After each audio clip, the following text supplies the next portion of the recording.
안녕하십니까. 황태순TV의 황태순입니다. 2020년 6월 3일 수요일 오후입니다. 어제 보니까 어제 그러니까 6월 2일이죠. 6월 2일 삼성전자 이재용 부회장이 검찰이 지금 기소하는 것이 자기를 기소하는 것이 맞는지 시민들이 판단해달라라는 어떻게 보면 최후의 카드를 내밀었습니다. 뭐 이미 아시겠습니다만 지난 5월 6일이죠. 4.15 총선 끝나고 얼마 안 있어서 지난 5월 6일 그러니까 딱 수요일이 딱 4주 전이네요. 5주 전이군요. 그때 5월 6일 이재용 부회장은 두 번째로 대국민 사과를 한 적이 있습니다. 1차 사과는 2015년 메르스 사태 때 사과를 했고 이번에 이제 2차 사과하면서 자기 아이들에게는 경영권을 물려주지 않겠다. 당시 보니까 이제 그 삼성에 있는 준법감시위원회 요구로 승계 논란에 대해서 대국민 사과를 했고 모든 것이 제 잘못이다. 노동 상권을 보장해서 삼성에서 문호조 경영이란 말이 나오지 않게 하겠다. 라고 그야말로 머리를 깊이 숙인 바 있습니다만은 지금 보면 파기환송심, 대법원에서 파기환송심이 진행되고 있고 또 검찰이 1년 한 6개월째, 18개월째 삼바라고 그러죠. 삼성바이오로직스 분식회계 관련해서 그야말로 보면은 관계자 한 11명 등이 우선 이재용 부회장도 최근만 해도 2번 검찰에 소환됐죠. 비공개 소환됐고 그 다음에 그 경영진 한 10여 명이 갖다 한 40여 차례 가까운 수사를 받고 그야말로 정상적인 뭐 경영이 안 되고 있는 지경이다 라는 그런 즈음에 보면 이재용 부회장이 갑자기 어떻게 보면 최후의 카드를 내면서 자 검찰 너희 못 믿겠다. 너희들이 오해해서 이런 식으로 사람을 갖다 흔한 얘기로 들들 볶는데 이 점 검찰에 기소하는 것이 맞는지 그 시민 여기 보면 검찰에 보면은 그 수사심의위원회라는 게 있습니다. 수사심의위원회에다가 한번 일반 국민들의 상식적 판단에 한번 맡겨보자 하는 얘기예요. 지금 뭐 삼성 측에서 나오는 이야기는 이렇게 나온답니다.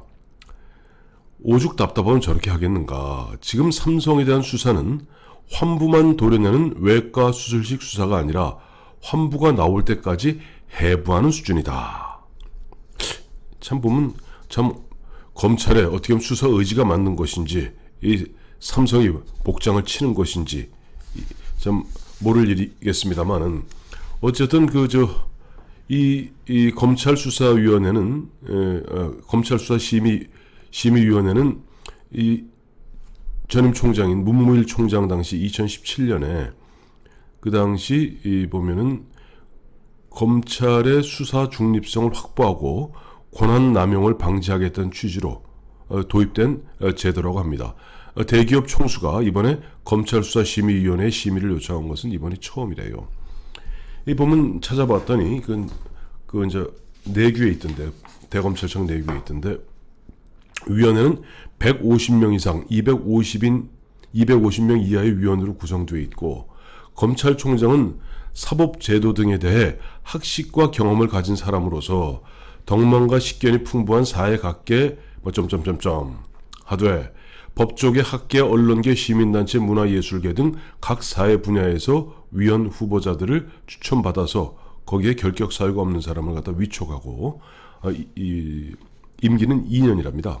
어쨌든 지금도 보면 검찰 수사심의위원회가 작동하고 있고 몇몇 사건에 대해서는 보면 뭐 수사가 과하다 해서 뭐 그런 불기소 권유도 하고 한 모양인데 지금 보면 삼성이 이렇게 저는 초강수 어떻게 보면 5월 6일 날 머리를 푹 숙이면서 이재용 부회장이 대국민 사과를 했는데 이제 6월 2일 그러니까 거의 4주 만에 진짜 못 살겠다.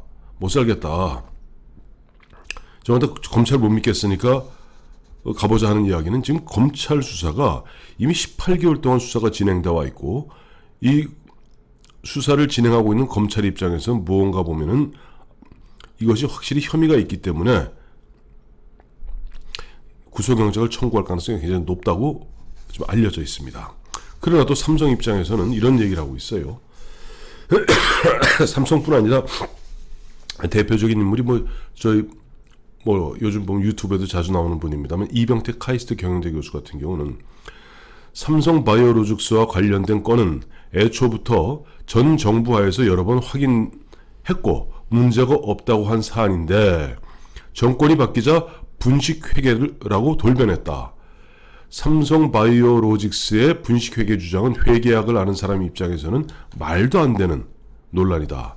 또 최준선 성균관대 법학전문대학교 명예교수도 증권선물위원회의 고의 분식회계 주장은 논리나 팩트가 모두 근거가 부족하다. 그러니까 굉장히 다툼의 여지가 있는 것 같습니다. 그런데 검찰 입장에서는 기본적으로 이렇게 보고 있는 것 같아요. 애초에 이제 당초에 문제가 어떻게 되냐니까 이 최순실, 아니 정윤의 말부터 시작되는 거죠. 2014년 4월 16일 날 세월호 참사가 있었고 바로 얼마 안 있어서 그게 5월 초던가요? 지금도 병중에 계십니다만 이건희 삼성 회장이 갑작스레 코마 상태에 들어갑니다. 사실상 코마 상태. 의식이 없는 상태로 들어가다 보니까 이른바 원만한 승계 작업이 준비가 채 안 돼 있던, 그래서 지금 이재용 부회장의 어떻게 보면 지분력이 약한 이런 상태에서 만약에 어떤 악의적 M&A, 적대적 M&A가 시작될 경우는 삼성의 경영권을 뺏길 수 있다는 공포심들이 당시 그 이재용 부회장을 비롯한 삼성 수뇌부에 있었던 것 같습니다. 그러다 보니까 뭐 보면은 뭐 본인들은 아니라고 합니다만은 어쨌든 간에 지금 뭐 법원에서 판결되기에도 보면 어떤 정유라한테 어떤 로비를 한 것만은 사실 아닙니까? 그 로비를 했고 그 말도 사주었고 뭐 이런 또 부분에 보면 제일모직과 삼성물산의 합병, 거기 삼성 삼바 바이오로직스의 문제 이런 등등이 결국은 이 병중에 5년째 병중에 있고 좀 사실상 뭐 코마 상태에 있는 이건희 회장에서 이재용 부회장으로 경영권 승계가 자연스럽게 이루어지도록 주변에 대한민국에서 가장 머리가 좋다는 삼성의 그 어떤 고위 간부들이 보면 이런저런 작업을 했는데 이것이 보면은 현재 실정법을 위반한 것이다 라는 심증을 갖고 있는 게 검찰입니다. 검찰 입장에서는 어쨌든 죄가 있으면 죄를 밝혀내야 되고 또 밝혀낸 죄가 있으면 처벌해야 된다는 것이 검사들이 어떻게 하면 본능이라 할 수 있겠죠. 자, 이런 상태에서 아마 좀 이재용 부회장의 입장에서는 굉장히 억울한 측면이 있을 겁니다. 어쨌든 자기가 보면은 어떤 정유라 말 사준 이런 등등의 문제 등등으로 해서 결국 보면 옥고도 치렀고 또 보면 갑작스럽게 한 1년 6개월 전부터 3번 문제를 다시 또 분식회계로 방향을 틀어갖고 지금 본인을 갖다가 또 감옥에 넣겠다고 쪼아오는데 문재인 정부 들어서 3년 넘도록 정말 흔한 얘기로 입안에 혀같이 협조할 만큼 협조했고 좀 하라면 하라는 대로 다 했는데 이런 식으로 사람을 갖다가 흔한 얘기 단물 빨 때는 다 빨고 그 다음에 결국 처벌하겠다는 것이냐. 우리 흔히 세간에서 하는 이야기 있죠. 정말 이렇게 들볶일 바에는 차라리 툴툴 털고 삼성 본사를 차라리 미국으로 옮겨라 라는 얘기인데 뭐 현실적으로 별로 가능한 얘기는 아닙니다. 그러나 실제 이재용 부회장 마음에는 그런 욱하는 심정도 있을 겁니다. 그런 욱하는 심정의 일환으로 나온 것이 좋다.